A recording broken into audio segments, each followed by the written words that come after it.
Good evening and welcome. Tonight, we explore the convergence of history and the future, a new era of intelligence.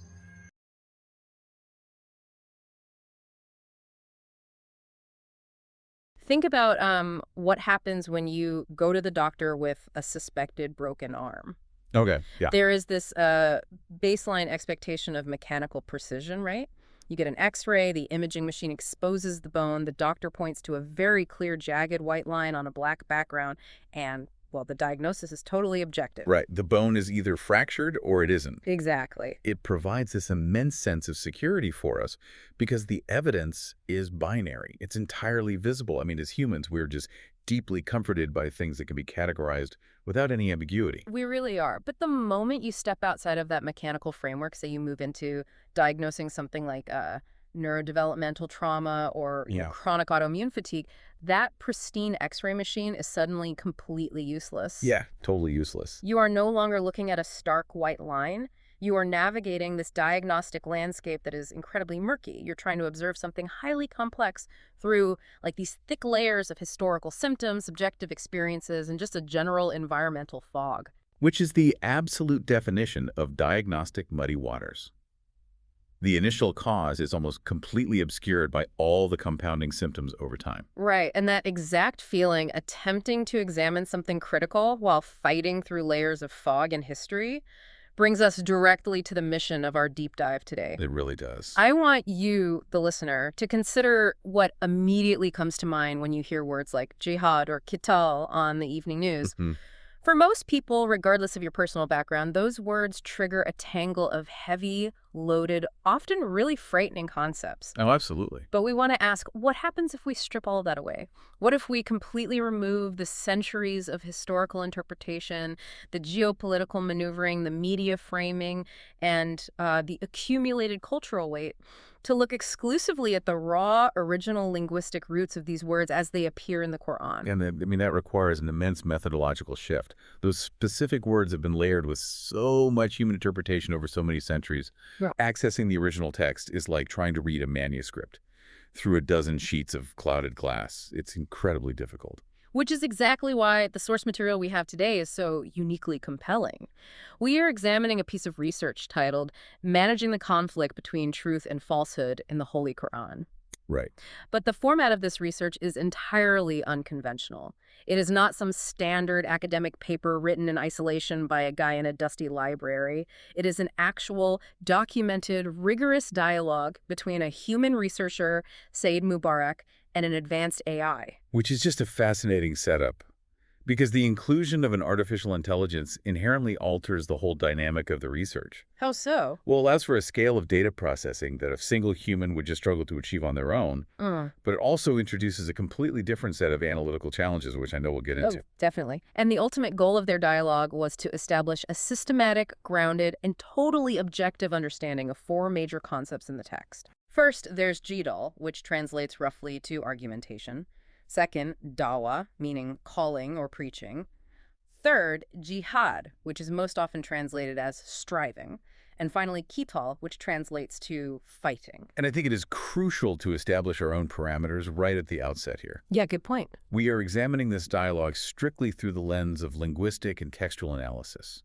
The source material is not taking political sides, nor is it attempting to, validate or condemn modern geopolitical actions. Right. There's no left-wing or right-wing bias here. Exactly. This is a forensic examination of an ancient text. We are just analyzing the internal logic of the words themselves impartially. So to achieve that forensic clarity, the human researcher, Said Mobarak, implemented this strict analytical framework that he called Shattering the Flasks, or in Arabic, Tahthim al-Qawarir. I love that name. It's so good, right? The analogy he uses is profound. Imagine an ancient, precious liquid, but it has been stored for generations in a flask made of thick, frozen, tinted glass. That tinted glass represents centuries of human commentary, political utility, and cultural translation. If you just look at the flask, you can't see the true color or the viscosity of the liquid inside anymore. You're just seeing the container. Exactly, you're seeing the container. Therefore, shattering the flasks means deliberately breaking that tinted glass to analyze the raw material directly without any distortion from the container. And the sheer discipline required to execute that methodology is staggering. Hmm. I mean, to shatter those flasks, Mobarak had to establish incredibly strict guardrails for the AI. He had to be ruthless with it. He really did. They agreed to rely exclusively on classical Arabic dictionaries to define the root meanings of words, the raw text of the Quran itself, and just a minimal basic framework of formal logic. Right. They made a binding agreement to completely refuse any outside interpretations, historical commentaries, or even the common assumption that any two words in the text might be exact synonyms. And like, as anyone familiar with large language models knows, forcing an AI to do that is incredibly difficult. Oh, it's almost fighting its nature. Yes. An AI's entire neural network is essentially a massive, mashed-up soup of everything ever written on the internet. It is structurally designed to find the consensus. Right. It wants to average everything out. So when asked about a controversial theological term, the AI naturally attempts to pull in centuries of commentary. So let's break down the 4 deliberate steps they use to enforce this shattering the flasks methodology and, manage that AI-human dynamic. Sure. So the procedure moves from raw data collection to macrosynthesis. Step 1 is the comprehensive extraction of verses. Okay. They avoided the common trap of cherry-picking verses that supported a preconceived thesis. Instead, they pulled every single instance of a specific root word from the entire text. Like, if they were studying Jihad, they extracted every single verse containing the root letters JH to HD. So that ensures the entire dataset is on the table before any analysis even begins. No hiding inconvenient verses. Precisely. You can't ignore the data. Step 2 is objective classification without preconceptions. They took that raw data and grouped the verses strictly by context. Like how? They asked descriptive questions like, is this verse discussing financial resources? Is it discussing spoken words? They mapped the terrain without judging it. Got it. Then step 3 is where the methodology becomes intensely rigorous. It's an intersemantic analysis using a mechanism they call the reverse contradiction test. I love this part. It's brilliant. Yeah. And finally, step 4 involves synthesizing the macro vision, which means taking the shattered pieces and building a new, clear, structural understanding of the concepts. So I really want to spend some time on step 3, this reverse contradiction test, because my read on this is that it acts as a phenomenal stress test for human assumptions. It really does. If I'm understanding their framework correctly, you start with a culturally accepted assumption, a flask that needs to be tested. Right. For instance, you might hold the assumption that all killing in the Quran is absolutely forbidden under any circumstance. To run the reverse contradiction test, you don't go looking for the verses that confirm that bias. Oh, because that's what we usually do. Exactly. We hunt for confirmation. But here, you actively scour the extracted data for the anomaly. You hunt for a verse that explicitly breaks the rule you just assumed was universal. You basically search for the stress fracture in your own logic. Yeah. When you inevitably find that anomaly, the verse that says, actually, in certain strict conditions it is permitted, your initial assumption shatters, the flask breaks. Ooh. And you are then forced to construct a much more nuanced, structurally sound understanding. You move from a simplistic killing is always forbidden to a complex, data-driven realization of, well, killing is generally forbidden except in highly specific, strictly defined parameters of justice or self-defense. It's so cool because this mechanism forces both the human and the AI out of lazy black and white thinking and grounds them in the actual structural logic of the text. Absolutely. Which brings us to a brilliant moment in the source material where this exact methodology was severely tested. They were in the middle of analyzing the concept of Jadal, or argumentation. Oh, this is such a great moment. The AI, behaving exactly as it was programmed to do by its developers, attempts to be helpful. It goes out and starts pulling in external theological commentaries, offering outside synonyms, and essentially trying to blend the raw data with the very cultural baggage they had sworn to avoid. Yeah, the AI was just reverting to its training. Large language models prioritize the aggregate of all human thought on a given topic, which means they inherently prioritize the very flasks Mobarak was trying to shatter. And Mobarak catches it immediately. He strictly reprimands the AI. The transcript literally shows him halting the process and saying, "Stop, you are violating the methodology." He's like a disappointed professor. He is. He says, "You are pulling in external interpretations and relying on consensus. I demand only the raw data of the verses and the root meanings from the classical dictionaries." He forces the neural network to recalibrate and isolate the raw text. That correction is a vital part of the research because it highlights a universal struggle.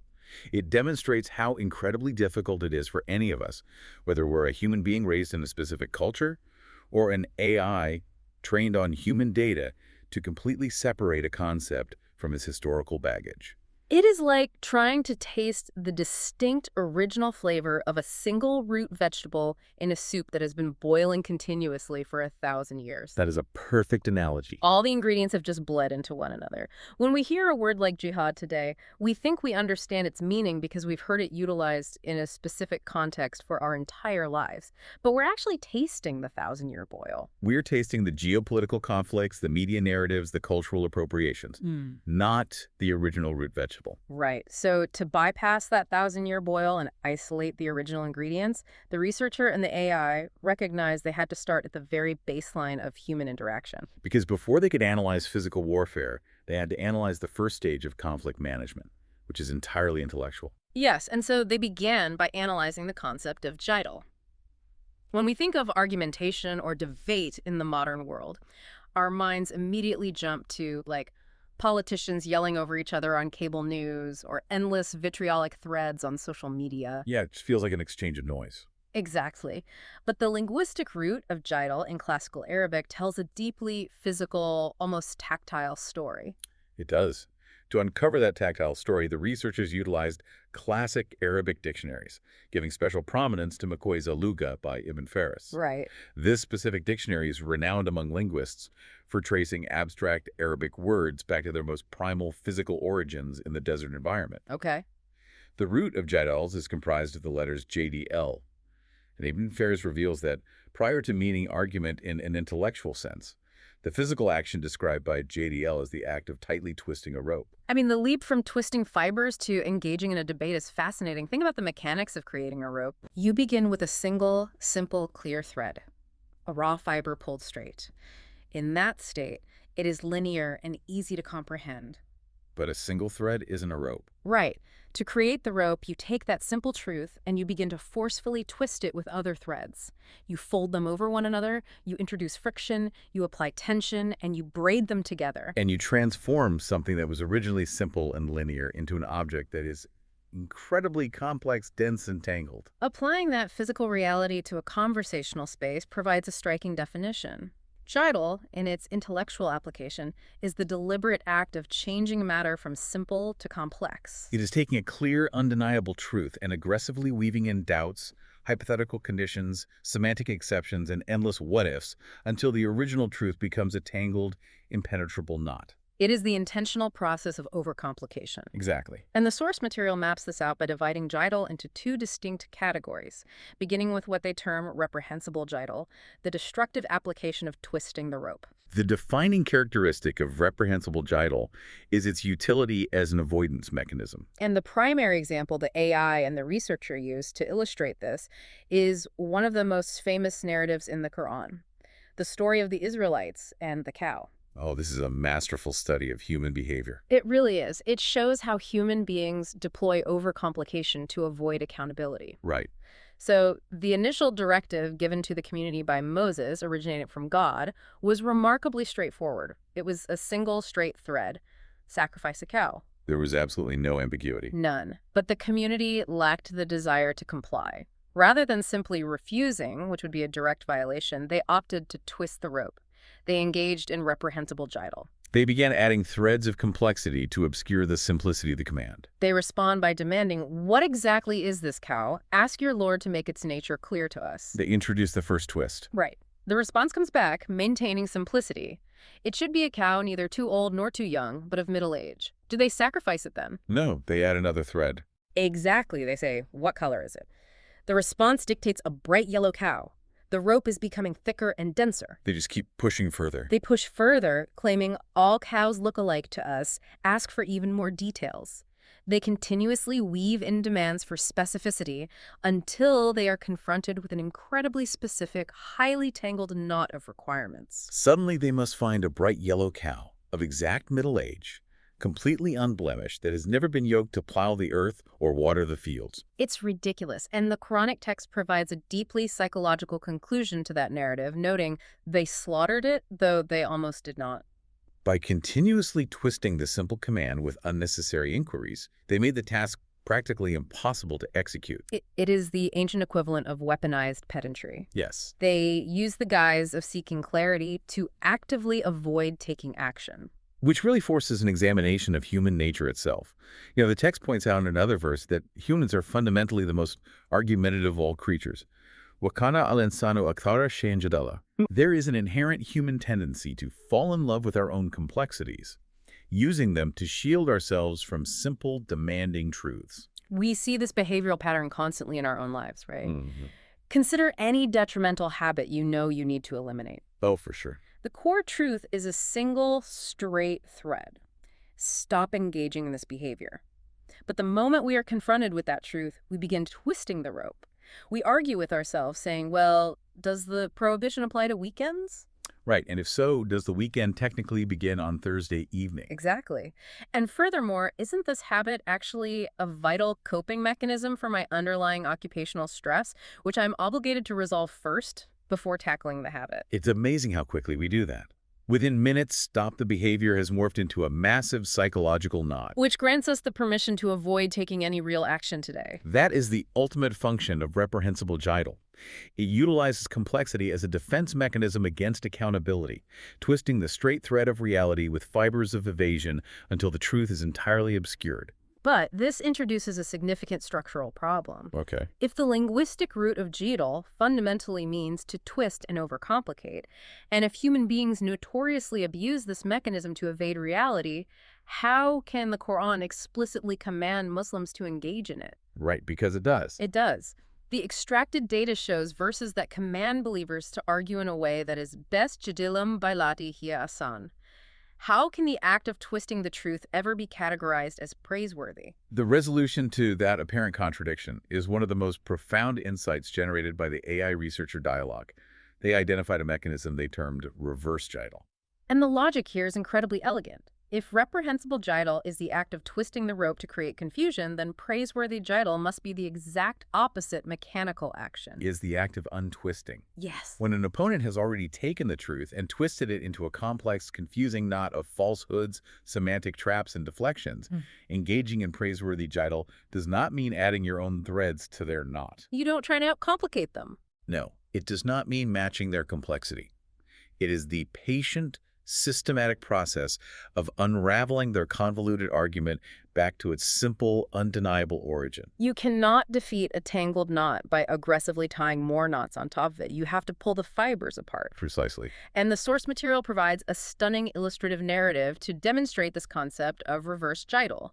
It's the historical debate between the prophet Abraham and the tyrant king Nimrod. It is the archetypal clash between a ruler whose power relies on complex illusions and a prophet armed with fundamental reality. So Nimrod attempts to overcomplicate the binary concepts of life and death in order to justify his own claim to divinity. He asserts that he possesses the ultimate power of life and death, thereby proving he is a god. And he sets up this whole demonstration. Right. To demonstrate this, he brings forth two condemned prisoners. He orders the execution of one and grants a pardon to the other. He then presents his twisted philosophical rope. He says, "Observe, I have caused death by execution, and I have granted life by pardoning. Therefore, I am the creator of life and death." He is trying to tangle Abraham in a dense debate regarding the legal and semantic definitions of what it actually means to give life. An unskilled debater would have immediately taken the bait and gotten caught in that semantic knot. Oh, for sure. They would have argued the technicalities, saying, well, pardoning is not the biological creation of life. You merely spared an organism that already possessed biological function. Which sounds smart, but the moment you engage at that level, you are arguing on Nimrod's terms. You are trapped within his twisted rope. But Abraham refuses the premise entirely. He deploys reverse Jadal. He looks at this highly complicated philosophical trap, completely ignores the knot, and pulls out a single, simple, undeniable thread of reality. What does he say? Abraham states, God brings the sun from the east. So you bring it from the west. It is a devastating intellectual maneuver. It is an absolute checkmate. The Quranic text states that Nimrod was left speechless or dumbfounded fubuhita aladi kafar. Abraham bypassed the convoluted semantics of legal execution and biological pardoning and anchored the debate to the ultimate, unarguable proof of divine authority, cosmic mechanics. Right. If you claim to possess the power of the divine, simply reverse the sunrise. The elegance of reverse Jadal lies in its ability to completely bypass the ego of the opponent. Nimrod's authority required his audience to buy into a complex illusion. Abraham shattered the illusion by forcing a confrontation with a simple, massive reality that Nimrod could not manipulate. And, analyzing that dynamic leads to a fascinating realization about the research itself. Oh. The methodology of shattering the flasks that Saeed Mobarak and the AI are utilizing is, in and of itself, an act of reverse Jadal. Oh, wow. That is a highly perceptive connection. The methodology mirrors the subject matter. Exactly. Think about the state of these concepts today. The word jihad currently exists in the global consciousness as a massive, incredibly complex knot. Yeah, it really does. It is tangled with centuries of geopolitical warfare, varying theological interpretations, modern media sound bites. What are the researcher and the AI doing? They are refusing to get tangled in the modern commentary. They are actively untwisting the historical rope. Yes. They discard the centuries of debate, isolate the root letters J, H, D, and return to the simplest original thread found in the classical dictionaries. They are performing reverse Jadal on the very text they are studying. They are unraveling historical complexity to recover the original simplicity of the architecture. However, the internal logic of the text acknowledges a harsh reality. Which is? Intellectual untwisting, regardless of its elegance, is not always sufficient to halt oppression. That is the painful limitation of dialogue. Unfortunately, yes. Sometimes the tyrant does not just sit there in dumbfounded silence like Nimrod. Sometimes the tyrant rejects the unraveled truth and initiates violence. When intellectual conflict Jadal fails to prevent aggression, the framework must escalate to physical action, which forces us to examine two of the most heavily misunderstood and conflated words in the entire Quranic vocabulary: Qital and Qital. The distinction between these two terms represents the critical difference between a process and an outcome. Okay. In English translations, and frequently in modern Arabic usage, these concepts bleed into one another until they are used interchangeably. But the source material, relying strictly on the reverse contradiction test and the isolated root meanings, separates them with absolute precision.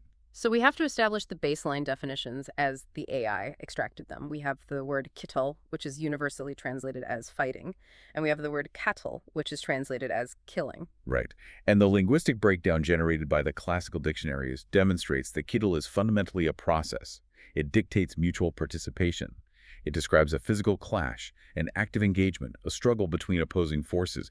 It is the state of being in combat. It is the boxing match. Both competitors are inside the ring, actively throwing punches and exchanging energy. Conversely, Qital is not a process. It is a definitive outcome. It is the extinguishing of a life force. It is the final biological end of an existence. But I have to push back here, because for the average person listening to this, that might sound like a distinction without a practical difference. How so? If you are in a boxing match and you are swinging your fists with the intent to knock the other person unconscious, aren't the process and the outcome inherently linked? If the text commands a believer to engage in Qital to fight, isn't it implicitly commanding them to commit Qital to kill? That assumption that fighting inherently demands killing is the exact flask that Mobarak and the AI subjected to the reverse contradiction test. Ah, right. And the data from the text completely shattered that assumption. They found that the Quran explicitly states that fighting Qital is prescribed, meaning it is a commanded duty under specific defensive contexts. Yet the exact same text emphatically states that killing Qital is strictly forbidden, with the only exception being the execution of legal justice or the realities of a just war. So the architecture commands the process, but simultaneously places a severe prohibition on the outcome. How does that logically hold together? It holds together because Qital is a defensive process that does not require Qital to be successful. Oh, I see. The objective of Qital is to neutralize the aggression and stop the oppression. You engage in the mutual physical clash to halt the threat. That clash can conclude in a variety of ways that do not involve taking a life. Like the enemy surrendering. Exactly. The enemy might surrender. A peace treaty might be negotiated. The opposing force might simply retreat. In all of those scenarios, the process of Qital was successful, but the outcome of Qital never occurred. It perfectly mirrors the modern legal and moral distinction between self-defense and murder. Right. If I am attacked on the street, I am legally and morally justified in fighting back. I must engage in the process of Qital to protect my physical safety. However, my primary objective is solely to make the attacker stop. Right. If I fight back and the attacker turns and runs away, my Qital achieved its goal. If I were to then chase the fleeing attacker down and execute them, my goal was no longer defense. My goal was Qital. I would have crossed the line from justified process to unjustified outcome. That is an exact parallel. And the source material highlights a highly specific narrative verse to prove that the Quran utilizes these two words as completely separate concepts. Oh, which story? It points to the story of Moses in Egypt prior to his prophethood. Moses comes across two men who are engaged in a physical altercation. The Arabic word used to describe the action of the two men is yaqatalan. Qatalan. They are mutually engaging in Qital. They are actively in the process of a physical struggle. The boxing match is underway. Yes. They are throwing punches, wrestling, and actively struggling against one another. Yeah. But crucially, both men are still alive. Right. Then Moses decides to intervene. He strikes the Egyptian who is oppressing the Israelite. The text states that Moses struck him, fawakazahu, and that this single strike resulted in the Egyptian's death, fakata alay. Moses ended his life. In that moment, Moses committed Qital. That is a staggering level of linguistic precision. In a single, brief scene, the text clearly segregates the two concepts. The two men were engaged in the mutual, ongoing process of Qital. But it was the intervention of Moses that brought about the lethal final outcome of Qital. Exactly. The text carefully avoids saying the two men were mutually killing each other because they were both alive, they were mutually fighting. In uncovering that precision completely dismantles the historical narrative that the Quranic command to fight is a mandate for bloodlust. It really does. The architecture of the text commands believers to engage in the process of defense to protect the vulnerable, but it places incredibly strict, formidable limits on the outcome of taking a human life. And the research uncovers something deeply profound regarding the psychological framing of this process. The Quran states that fighting is prescribed for you, but it is hateful to you. It describes the act of Qital as something hated by the soul. The psychological depth of that phrasing is remarkable. It completely undercuts the archetype of the warmonger. Yeah, totally. The text is not suggesting that believers are cowardly. It is demanding an acknowledgement of the brutal, traumatic, and devastating reality of physical conflict. It reads as an acknowledgement of shared vulnerability. It is the text saying, we recognize that you despise this duty. We know you do not desire to do this. Right. It is definitively not a theological framework that celebrates warfare for the sake of glory. The believer does not relish fighting because they do not relish killing. They hate fighting because engaging in Qital requires mutual risk. It guarantees pain, loss, trauma, the destruction of infrastructure, and the potential loss of loved ones. It is inherently a terrible, degrading process for everyone involved. It is the ultimate shared vulnerability. Yet the framework acknowledges that sometimes, despite how hateful it is to the human soul, engaging in that physical clash is the only realistic, material way to halt a greater evil, such as rampant tyranny or the systemic oppression of the weak. It is framed as a necessary, albeit deeply hated, medicine. Yes, exactly. Understanding that psychological framing changes the entire flavor of how these verses resonate. It transforms them from a war cry into a solemn, heavy duty. It is a burden taken on only when absolutely necessary, executed with the explicit conscious knowledge that it is a painful process that should ideally be concluded without bloodshed whenever possible. And identifying that solemnity leads to the most crucial transition in the entire research document. Yeah. Because this physical clash Qital, despite the immense amount of attention it receives, is actually not the central pillar of the framework. Which is mind-blowing. It is merely one small, highly exceptional subcategory situated beneath a much larger, overarching concept, which forces us to finally confront the most heavily misunderstood word in the entire lexicon. Jihad. If we determine that Qital and Qital carried cultural baggage, Jihad drags a massive historical freight train of baggage behind it. The literal freight train. For decades, the dominant translation utilized in Western media, and frankly, the translation aggressively promoted by many extremist groups themselves, is holy war. Right. It has been almost exclusively equated with armed physical combat. But when the AI and the researcher subjected that specific flask to the extraction methodology, they shattered it completely. They bypassed the geopolitical interpretations and returned directly to the Arabic root. JHHD. The classical dictionaries are unequivocal. The root simply means maximum effort and hardship. That's it. That's it. It signifies exerting oneself to the absolute physical, mental, or financial limit. The root itself contains absolutely zero inherent meaning related to weaponry, warfare, or physical combat. The data analysis the AI performed on this root is what truly anchors the research for me. because human opinions can be debated, but the raw extraction of the text provides hard numbers. The AI scanned the entire Quran for every single instance of the root JHD, encompassing every grammatical variation of the word jihad.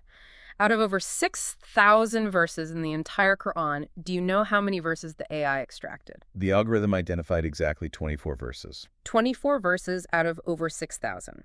And the subsequent classification of those 24 verses is structurally mind-blowing. It really is. The AI categorized them based on whether the verse specified a particular tool or method for exerting this maximum effort. Out of the 24 extracted verses, exactly 50%, 12 verses, are entirely general. Right. They contain no mention of swords, no mention of financial contributions, no mention of enemies, and no mention of fighting. They are simply broad, general commands to strive or to exert maximum effort in the pursuit of truth. And the structural implications of that data are massive. It proves that within the internal logic of the text, jihad is primarily an overarching mindset. It is a state of being. Yes. It is the continuous, daily, grueling commitment to applying maximum effort toward the truth, regardless of what form that effort must take in your current circumstances. Jihad is not the sword. Jihad is the umbrella under which all forms of effort reside. Exactly. And when the AI analyzed the remaining 12 verses to identify the subcategories beneath that umbrella, the findings were incredibly precise. For instance, there is exactly one verse out of the 24 that specifically dictates a tool to be used for jihad. And that tool is the Quran itself. Yes. That is located in Surah Al-Furqan, verse 52. The translation reads, "And strive against them with it a great striving." The pronoun it explicitly refers to the text of the Quran. The framework categorizes striving with a book as a great jihad. That defines intellectual striving. It means utilizing arguments, presenting evidence, engaging in moral persuasion, and deploying patience. Right. Essentially, it is taking the concept of Jadal, the praiseworthy argumentation we untwisted earlier, and elevating it to the level of maximum effort. The text views immense intellectual exertion as a primary form of jihad. The AI then analyzed the verses that do specify how to physically strive, and it discovered a highly consistent paired phrase utilized almost exclusively throughout the remaining data: the command to strive with your wealth and yourselves. Wealth and selves. There are 10 verses that explicitly link those two specific resources together, and Sayyid Mubarak's analysis of the sequencing of those two words is brilliant. It relies on the understanding that in a highly structured text, sequencing is never accidental. Right? The order conveys a hierarchy of meaning. In almost every single instance where that phrase appears, the Quran lists wealth before self. Strive with your wealth and yourselves. It is never yourselves and your wealth. Why prioritize the financial over the physical? Mobarak theorizes that the text is outlining a gradient of difficulty. It is charting an escalation of human commitment. It maps perfectly onto human psychology. Exactly. Willingly giving up your wealth, donating your hard-earned money to a cause, funding a legal defense for the vulnerable, quietly giving to charity is incredibly difficult. It requires significant effort to overcome human greed. But it represents the first, relatively safer step on the gradient. You are parting with your material possessions, but your biological safety remains intact. Right. Putting your physical body on the line, risking yourself, represents the absolute maximum ultimate tier of effort. You physically cannot give anything more than your own existence. The self represents the absolute apex of the umbrella of effort. And it is only within this final, ultimate tier that physical conflict, Qital, finally enters the equation. Qital is merely a subcategory of striving with yourself. Yes. Furthermore, the research utilizes this gradient to clarify a massive distortion regarding the concept of martyrdom. Which is vital because the dominant cultural narrative insists that the ultimate goal of engaging in jihad is to die in battle, Which the linguistic framework completely rejects as a severe distortion of the text. The architecture frames the self as the ultimate, most precious resource a human being can risk. If a believer is forced to engage in Qital, the defensive process to protect their community from annihilation, they are risking their self. Right. If they happen to fall in that process, if the outcome of Qital happens to them, the text recognizes and honors that as the ultimate sacrifice. But martyrdom is framed as a potential tragic outcome of taking the risk. It is never the goal of the action itself. The goal is always to establish justice, neutralize the threat, and stop the oppression. You do not enter the process attempting to die. You enter the process attempting to solve the crisis, carrying the heavy conscious awareness that you are risking the most valuable asset you possess. So if we look at the shattered flask of this concept, jihad is definitively not a holy war. Jihad is the grand umbrella of maximum human effort. Beneath that expansive umbrella, you find intellectual effort, which is striving with the text. You find financial effort, which is striving with your wealth. And finally, you find physical effort, which is striving with yourself. And only a tiny, highly regulated fraction of that physical effort involves armed defense or Qital. Which provides the perfect foundation to synthesize the entire research project. We have examined all the shattered pieces. We understand Jadal as the act of untwisting arguments.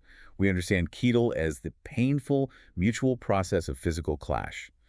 And we understand jihad as the overarching umbrella of maximum effort. Right. How do these distinct concepts fit together to form a new, clear, functional vessel? What is the actual macro-level Quranic framework for managing conflict between truth and falsehood? So the AI and Said Mobarak took all of this extracted data and synthesized it into a remarkably clear, graduated hierarchy. It functions as a step-by-step escalating manual for confronting oppression. Step 1 is always Jadal, the intellectual clash. Untwisting the rope. The framework demands that you begin with dialogue. You must present the truth simply and clearly. You must dedicate time to patiently unraveling the opponent's complex justifications for their falsehood. The mandate is that you absolutely do not jump to the sword. You are required to start with a word. Exactly. Step 2 requires the activation of jihad in its broadest sense. If simple dialogue fails, you elevate the conflict by applying maximum effort. Right. You spend your financial wealth to support the truth, you organize socially, you strive intellectually with greater intensity, you are required to exhaust every conceivable peaceful avenue of resistance and persuasion. And then only when step 1 and step 2 have been completely exhausted and have demonstrably failed to halt the aggression. Only then do you reach step 3, Okay. Qital, the material, physical clash. But the framework strictly defines this as an exceptional branch. It is a last resort, legally and morally activated only when the opposing force entirely rejects dialogue, ignores peaceful striving, and initiates physical oppression or violence against the vulnerable.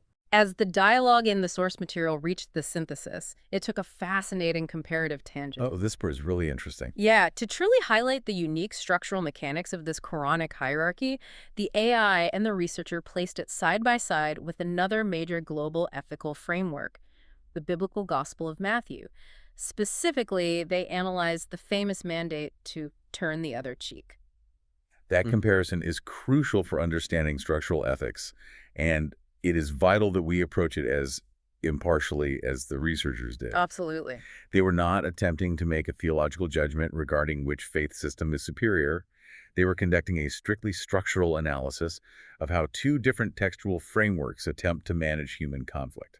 So the text of the Gospel of Matthew presents a very specific directive.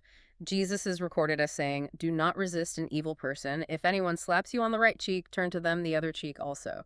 It presents a doctrine of absolute physical non-resistance. The structural analysis identifies the biblical model as an offering of an idealized individual morality. It champions a high spiritual virtue focused entirely on the individual soul's capacity for absolute forgiveness, demanding a complete detachment from the desire for worldly retaliation. On a personal, spiritual level, it is a beautifully profound concept. However, Mobarak points out a severe structural limitation that arises the moment you attempt to scale that individual virtue to govern an entire society. Right. If a collective society adopts a policy of absolute universal non-resistance, what is the mechanical outcome when a violent tyrant invades, or when a predatory faction begins actively harming the vulnerable within that society? From a purely structural perspective, if you offer absolute passivity in the face of active kinetic tyranny, the inevitable result is that oppression spreads completely unchecked. Right, it doesn't stop it. The tyrant does not miraculously cease their violence simply because you offered your other cheek. They merely strike the other cheek and continue their conquest. And this is exactly where the Quranic model diverges in its architecture. The Quranic framework is not designed merely as an individual spiritual guide. It is engineered as a realistic, collective societal framework. Right. It is built to govern a state, to protect a community, and to maintain balance in a flawed world. The Quranic framework absolutely recognizes and praises the virtue of forgiveness. The text explicitly states that pardoning an offense is closer to piety. Okay. However, it structurally refuses to mandate absolute non-resistance as a universal blanket rule, because it recognizes that enforcing passivity allows evil to triumph in the material world. It attempts to strike a very difficult balance. It holds up the high spiritual virtue of forgiveness, but balances it against the gritty, realistic necessity of defensive resistance, Qital. Exactly. The framework essentially dictates, yes, you should forgive if that forgiveness leads to reform and peace. But if an aggressor is actively oppressing your community, driving you from your homes, or inflicting violence upon the weak, you possess a moral duty to stand up and physically push back. It regulates the application of force. It acknowledges that physical force is terrible, reiterating that it is hated by your soul, but it structurally determines that failing to protect the vulnerable from a tyrant is a far greater evil. Wow. Therefore, the architecture demands that you exhaust intellectual dialogue, Jadal, exert maximum peaceful financial and social effort, Jihad, and only then, as a highly regulated defensive measure, engage in physical clash, Qital, to neutralize the threat and restore the balance of justice. When we pull back and look at the complete picture generated by this AI-human dialogue, it completely rewrites the dominant narrative. It really does. The extraction of the raw data proves that the Quranic approach to conflict is not inherently violent, nor is it inherently passive. It is deeply pragmatically structured. Yeah. It prioritizes intellectual dialogue above all other interactions. It demands maximum peaceful effort and financial sacrifice from its adherents. And it strictly regulates physical force, treating it not as a holy mandate for endless conquest, but as a tragic, necessary last resort designed exclusively to protect human flourishing and restore equilibrium. It is a remarkable synthesis of data. By shattering the tinted flasks of centuries of external commentary, political utility, and cultural translation, and by returning strictly to the foundational linguistic roots in the raw textual data, Saeed Mobarak and the AI uncovered a highly sophisticated graduated system of conflict management. And what is most surprising is how immediately relevant that ancient framework is to how we handle systemic and personal issues today. Oh, absolutely. Yeah. Which is the perfect place to summarize the journey we've taken today. We began by looking at a tangled knot of heavily loaded, often feared words.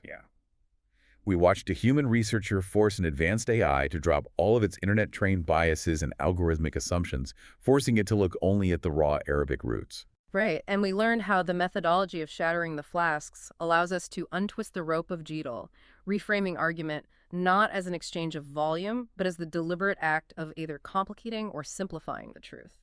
We observed the vital, necessary linguistic separation between Qital, the mutual, ongoing process of fighting, and Qratil, the lethal, final outcome of killing. That separation forces the realization that the command to defend oneself and one's community is definitively not a command to seek bloodshed or relish violence. And we restored the concept of jihad to its rightful, massive place in the architecture. We shattered the flask of the Holy War translation, revealing it as an overarching umbrella of maximum effort, where writing a book, teaching a concept, or donating your wealth might be exactly what the striving requires in your current moment, with physical risk occupying the absolute final, most difficult, and most exceptional tier. And it is essential to recognize that this detailed breakdown is not merely an exercise in ancient theology or classical Arabic linguistics. Definitely not. This graduated hierarchical framework for managing conflict is intensely practical and universally applicable. Every single day, you face conflicts between truth and falsehood. It might manifest in your workplace as you navigate a toxic corporate culture. It might appear in your personal relationships, or even in the quiet psychological conflicts within your own mind. Think about your own avoidance mechanisms. When you are confronted with a difficult, simple truth that requires you to change, are you engaging in reprehensible jidal? Are you actively twisting the rope and overcomplicating the situation with endless hypothetical scenarios just so you don't have to take action? Good question. And conversely, when you clearly know what the right path is, are you applying the concept of jihad? Are you truly putting in your maximum effort, sacrificing your time, your financial resources, and your personal comfort to ensure that truth is realized? And when inevitable conflicts do arise with others, do you follow a graduated hierarchy? Do you start with the difficult work of dialogue, attempting to untwist the knots of misunderstanding? Or do you immediately bypass the initial steps and jump straight to the metaphorical Qital, initiating an aggressive clash because you are looking for a quick knockout? Which leaves us with a final, vital thought to consider. When we look at the landscape of the world today, it often feels as though we are a society constantly jumping straight to step 3. Oh, without a doubt. We have become addicted to the clash. We desperately want the knockout blow in our political debates. We seek the devastating takedown on social media, and we demand total victory in our ideological wars. But if this ancient, highly structured framework mandates that a society must completely exhaust intellectual dialogue and exert maximum personal, peaceful striving before ever resorting to confrontation, how might applying that exact discipline hierarchy change the way we resolve our most bitter modern divides? What if we collectively recognize that the X-ray machine we are using to diagnose our modern conflicts is fundamentally broken, and we desperately need to adopt a new, more rigorous methodology to diagnose the problem? What if, instead of always looking for the knockout blow, we spent a little more time patiently untwisting the rope?